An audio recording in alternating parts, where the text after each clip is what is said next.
نحمد و نصلی علی رسول الکریم اما بعد فاعوذ باللہ من الشیطان الرجیم بسم اللہ الرحمن الرحیم۔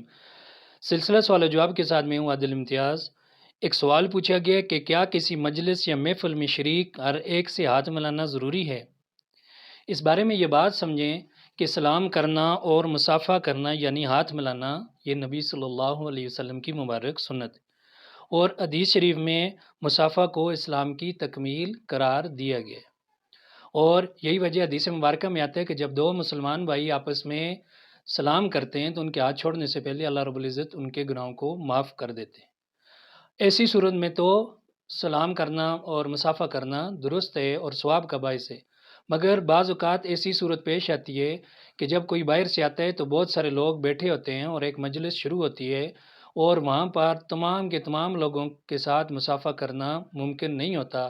تو ایسی صورت میں بہتر صورت یہ ہے کہ وہیں پر کھڑے کھڑے سب کو سلام کر دیا جائے تاکہ ہر ایک کو تکلیف نہ ہو، اس طرح ثواب بھی مل جائے گا اور لوگ تکلیف سے بھی بچ جائیں گے۔